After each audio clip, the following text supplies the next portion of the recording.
Entry अच्छी है लेकिन बैठने का तरीका थोड़ा कैजुअल है। सॉरी सर, चश्मा यही है आपके पास? जी सर यही है। तो उतार दीजिए। सर निगाह वाला है। सुबह कितने मीटर दौड़ते हो? सर बेरोजगार हो? नहीं सर, तैयारी में लगे हुए हैं बस। उसी को बेरोजगारी बोलते हैं भाई। नाम क्या बताया आपने? भूपेंद्र जोगी। भूपेंद्र जी विदेश कहाँ कहाँ गए हैं आप? सर बहुत जगह घूमा हूं मैं। नाम बताइए। भूपेंद्र जोगी। तो मेरी फर्स्ट जॉब थी कोरियर बॉय? नहीं, ये मेरी फर्स्ट जॉब नहीं थी। मेरी एक्चुअल फर्स्ट जॉब थी मम्मी की तरफ से सीक्रेट एजेंट बन के बाहर बैठे रिश्तेदारों की जनसंख्या करनी, यानी पूछताछ करनी आपकी कितनी बीवी बच्चे हैं, आपकी शादी हुई है या नहीं हुई है, घर में कलर टीवी है या रेडियो। ये सारा डाटा कलेक्ट करने के बाद जब मैं ऑफिशियल्स को जमा करवाता था तब डिसाइड होता था कि कितने कप चाय बनेगी। लेकिन ये सर्विस में ज्यादा देर तक नहीं कर पाया क्योंकि देश को मेरे से बेहतर सिपाही मिल गए थे। करण के लेम जोक्स का कारण कहीं ना कहीं उसका ये अकेलापन ही था। इसके बाद मैंने डिसाइड किया कि मुझे किराना शॉप खोलनी चाहिए जहां पे मैं पोकेबॉल्स बेचूंगा। 5 रुपए का दिल्ली से पिकाचू लाके 15 रुपए का यहाँ पे बेचूंगा। बाद में मुझे रियलाइज हुआ कि यह बिल्कुल ही बचकाना और बेवकूफी वाली बात है। इतने कंपटीशन के रहते मैं ये सब नहीं कर सकता। ऑलरेडी मोहल्ले में 3 दुकानें थी। पहली दुकान में एक एनिमेटर भाई की तरह दिखने वाला मोटा व्यक्ति बैठता था जिसको देख के मेरी मम्मी बोलती थी अगर 5 रुपए के ज्यादा से नूडल खाओगे तो इसके जैसे बन जाओगे, जो कि मैं बिल्कुल नहीं बनना चाहता था क्योंकि अफवाह थी कि वो मोहल्ले के बच्चे गायब करके खाता है। एनिमेटर भाई मोर लाइक एनी मोटा भाई। ऐसे धीरे धीरे करण को अपने दोस्तों की बेइज्जती करने में मजा आने लग गया जिससे वो पूरी तरह अनजान था। दूसरी दुकान पे एक टूटा हुआ साज बैठता था जो हमेशा मुझे टूटा हुआ माल बेचता था। कभी टूटे हुए कंचे और कभी टूटे हुए बेब्लेड वो मुझे स्पेशल एंड बेटर क्लास बोल के बेच देता था, जिसको खरीदने के बाद मैं स्टारबक्स में बैठे हुए कॉफी पीने वाले बंदर की तरह फील करता था। पढ़ा लिखा अनपढ़, तूने पिंक पहना है तो तू गे है। और तीसरी दुकान मेरे स्कूल के सीनियर की थी जिसको मैंने बोल दिया था कि मेरा फेवरेट रेसलर अंडरवियर है। ऑफ कोर्स मैं अंडरटेकर बोलना चाहता था, पर इंसान सिर्फ अपने पसंदीदा मर्द के सामने ही नर्वस फील करता है। एक मिनट, मेरी वीडियो देख के तुम क्यों नर्वस फील कर रहे हो एनिमेटर भाई? करण इन्हीं सभी बातों को धीरे धीरे हंसी ठिठोली समझने लग गया, लेकिन उसे क्या पता था कि वहां से वापिस आना लगभग नामुमकिन है। एक्चुअली नर्वसनेस से ज्यादा एम्बेरसमेंट की बात होती है। एम्बेरसमेंट के नीचे अंडरलाइन क्यों आ रही है भाई? यार अनपढ़ता की वजह से डिस्ट्रैक्ट हो रहा हूँ और आप डिस्टर्ब हो रहे हो। क्या मुझे उल्टा बोलना चाहिए था? काश मैं क्लासरूम की ओर रुक कर लेता। मतलब करा था लेकिन तेज भाग गया और सबके सामने मैं क्लास में गिर गया। खुद को एम्बेरस फील करवाया। पता नहीं मैंने ये क्यों करा और मुझे ये भी नहीं पता कि मैं आप सबको ये क्यों बता रहा हूँ। द पॉइंट इज मोहल्ले में बहुत सारा कंपटीशन था जिसकी वजह से ये मेरा बिजनेस आइडिया फ्लॉप हो गया। उस दिन करण को समझ में आ गया कि करण इतना पावरफुल नहीं है कि बड़ी बड़ी शक्तियों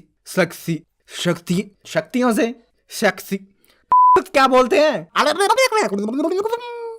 शख्सियतों से पंगा ले सके। भाई मुझे नहीं पता था मुझे लाइफ में क्या करना है। इवन मैंने आप सबको बता रखा है कि मैंने +1 में आर्ट इसलिए रखी थी क्योंकि मुझे लगता था आर्ट वाले बंदे आर्टिस्ट बन जाते हैं। फिर पता चला वो तो फिर दूरदर्शन में बैठे वकील ने बताया कि 10th के बाद MIT से MBBS करके जेई में एडमिशन ले लो। पता नहीं ऐसा ही कुछ बोला होगा। यकीन मानो मैं नशा करके रिकॉर्डिंग नहीं कर रहा हूँ। मेरे को याद आ जाता है कि पंजाब से हूँ। तो गोलियों को शौक रखने के लिए मैंने आर्मी में ज्वाइन करने का मन बना लिया। फिर सोचा यार औकात की बाहर की बात है, थोड़ा प्रैक्टिकल सोचते हैं। तो मैंने प्रधानमंत्री के पर्सनल बॉडीगार्ड बनने की ट्रेनिंग शुरू कर दी। राम राम भाई सारे आने। आज प्रधानमंत्री के बॉडीगार्ड बनने का दिन चौथा। आज मैंने प्रधानमंत्री जी को फोटो खिंचवाने के लिए 3 पोज सिखाए। फिर मैंने उनको एक टोपी पहनना सिखाया जिसके अंदर जाली।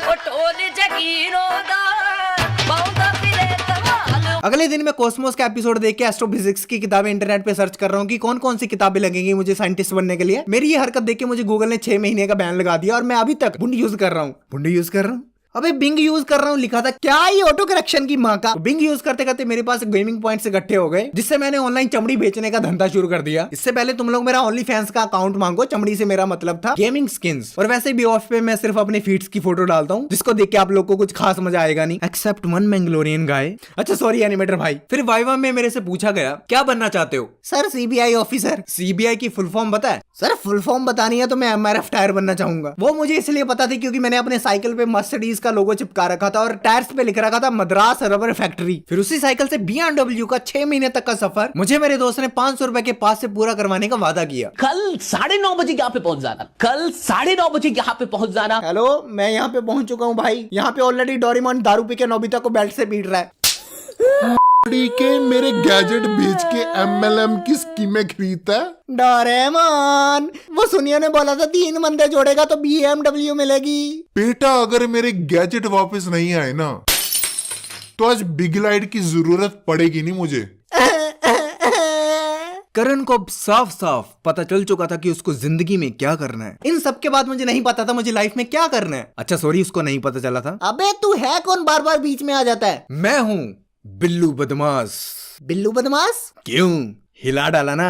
नहीं, आज जरूरत नहीं पड़ी। अभी तक के करियर से मुझे इतना पता चला था कि जॉब नहीं करनी है। I literally hate doing job. So मेरे ऑप्शंस क्या हैं? जॉब करनी है और जॉब नहीं करनी। अब पर्क्स क्या मिलते हैं दोनों में? इसमें तुम कुत्ते की जिंदगी बिताते हो और इसमें तुम कुत्ते की मौत मरते हो। सो मैंने कुत्ते की जिंदगी बिताना चूज करा। तपते रेगिस्तान से लेके बर्फीले हिमालय तक और मॉनसून की बारिशों से लेके सूखे बीहड़ों तक आपके संदेश, मेरी जिम्मेदारी। जी हाँ, मेरी पहली जॉब कोरियर बॉय। 400 रुपए महीना जो आगे जाके 2000 रुपए महीने में तब्दील हो गया। भाई यार, तेरी इतनी इमोशनल स्टोरी सुन के टट्टी निकल गई। चिंता मत करो मेरे दोस्त, ये पार्ट टाइम जॉब थी, बट अगर ना भी होती तो मेरी ईमानदारी पे कोई शक नहीं कर पाता, क्योंकि मैं जो भी काम पकड़ता हूँ ईमानदारी से करता हूँ। जैसे एक बार मेरी मम्मी ने मुझे मेरे मामा जी को कॉल करने के लिए 2 रुपए देके एसटीडी में भेजा, और as a 5 to 6 years old kid मेरा काम था 1 मिनट के अंदर अंदर अपने मामा को सारी इन्फॉर्मेशन ट्रांसफर करना। तो मैंने फोन लगाया, जेब में से मम्मी द्वारा लिखी हुई पर्ची निकाली एंड पढ़ने लग गया। एसटीडी वाले बंदे ने उसी समय मेरे में एक ट्रू लीडर देखा। ये देख बे, नेता की तरह पर्ची लिख के लाया। हेलो मामा जी, क्या हाल चाल है आपके? अबे तू तो नेता बे। हेलो हेलो, प्रोटोकॉल शरारती बंदर। नेताजी की ऑफिशियल प्राइवेट बातें पढ़ने के लिए तुम्हें कस्टडी में लिया जाता है। इंश्योर करो कि ऐसी गलती दोबारा ना हो। Yes sir. इस दुनिया में बहुत सी चीजें गलत हो रही हैं, सो आई डिसाइडेड मैं बनूंगा इस दुनिया का सबसे महान नेता। अगले 3 महीने के अंदर अंदर करण 10 लाख रुपए कमाने वाला था। अगले दिन मैं गत्ते की फैक्ट्री में 1700 महीने में गत्ते काटने का काम कर रहा था। अच्छा सॉरी, नहीं कमाने वाला था। अबे तू है कौन? लिंक क्या तेरा? वो कहानी में आगे पता चल जाएगा। फिर मैंने टूटी बनाने वाली फैक्ट्री में काम करा। कौन सी टूटी, छोटी या बड़ी वाली? बताओ, 2023 में भी लुल्ली जोक चल रहे हैं। आज के जमाने में क्या फर्क पड़ता है यार, टूटी छोटी थी या बड़ी थी या तुम हो। तो फैक्ट्री में 6 बजे चाय के साथ मट्ठी मिलती थी, और जो वो मट्ठी खाएगा उसे 2 घंटे ओवर टाइम करना पड़ेगा। ऑफ कोर्स मुझे साजिश के तहत वो मट्ठी खिलाई गई ताजा ओवर टाइम में रात 8 बजे तक मेरे हाथ में टूटी थमा दी जाए। कमाल है यार, या एक छोटा बच्चा रात को 8 बजे फैक्ट्री में टूटी पकड़ के बैठा हो, तुम मुस्कुरा रहे हो। खैर, टूटी बड़ी होने के बाद कॉलेज के साथ शिवम में मिलके मैंने रेस्टोरेंट में बर्तन साफ करने का काम करा, जहाँ पे शिवम प्रमोट होके आइसक्रीम मैन बन गया और ऐसे you you you you you you करके टर्की स्टाइल में आइसक्रीम घुमा के एक बच्चे के नाक में डाल दी। जब वो बच्चा रोने लग गया तो शिवम बोला, अच्छा रो मत, तुझे टूटी से निकली हुई फ्रेश आइसक्रीम खिलाता हूँ। ये बोल के उसको वो कमरे में ले गया और बाहर आके उस बच्चे ने हंसते हंसते बताया कि वो मैंगलोर से यहाँ पे फ्रेश टूटी की आइसक्रीम खाने आया था। अच्छा, दैट वाज लास्ट एनिमेटेड भाई जोक। इससे ज्यादा उस पर जोक मारूंगा तो सेकंड हैंड चड्डियों की सप्लाई बंद कर देगा। व्हाट? फिर कॉलेज खत्म होने के बाद मैंने लैपटॉप रिपेयर की दुकान पे छोटू का काम करा।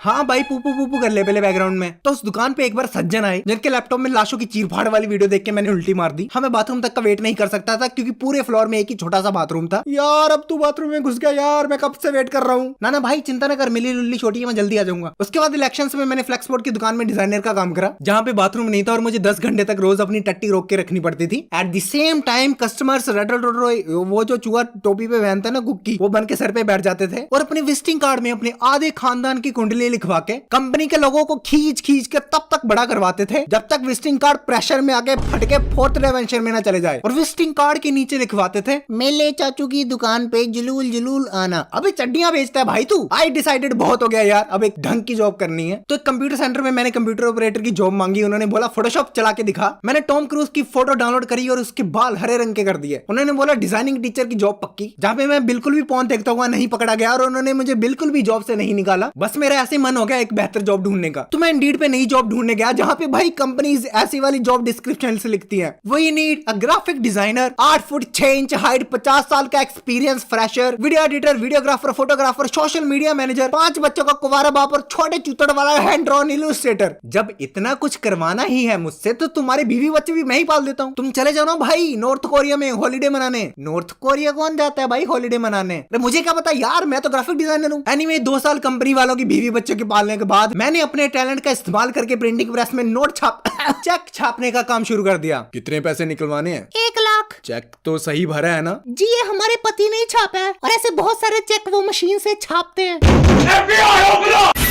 इस हरकत की वजह से मुझे जेल में ले जाया गया, जहाँ पे मेरी चड्डी को छोड़ के सारे कपड़े छीन लिए। मेरी रिहाई के लिए डॉक्टर बबलू एस्कोबार ने मेरे साथ एक डील करी और मुझे बिल्लू बदमाश नाम के कैदी को ढूंढने का काम दिया। तहकीकात करते करते मुझे नदी किनारे बिल्लू बदमाश की फूल वाली चड्डी मिली, जिसको उसने भुट्टा पकाने के लिए जला दिया था। जब मैं वो चड्डी उठाने के लिए नदी किनारे गया तो मैंने अपने प्रतिबिंब को नंगा पाया। गुस्से में मैं सीधा डॉक्टर बबलू एस्कोबार के पास गया और मैंने पूछा कि मेरी एक लौती चड्डी कहाँ है। तो उन्होंने दिमाग हिला देने वाली बात बोली कि वो जली हुई फूल वाली चड्डी जो तूने हाथ में पकड़ी हुई है वो तुम्हारी ही थी, और जिस बिल्लू बदमाश को मैं तब से ढूंढ रहा हूँ वो मैं खुद ही था। ये सुन के डॉक्टर बबलू एस्कोबार ने मुझे मेंटली अनस्टेबल घोषित कर दिया, जो कि बिल्कुल परफेक्ट क्राइटेरिया है यूट्यूबर बनने के लिए। और वैसे भी मैं अपनी फुल वाली चड्डी की यादों के सहारे और नहीं जी पाता, तो इस गम को ओवरकम करने के लिए मैंने यूट्यूब पे आप जैसे शरीफ लोग को तंग करना शुरू कर दिया, और अभी तक कर ही रहा हूँ। और इस दौरान जितनी मजदूरी मैंने खुद करी है उतनी मजदूरी आज मैं अपने एनिमेटर्स से करवाता हूँ। ए तुम लोग की रिहाई के 15,555 वीडियोस पेंडिंग पड़ी हैं, जल्दी जल्दी से हाथ चलाओ।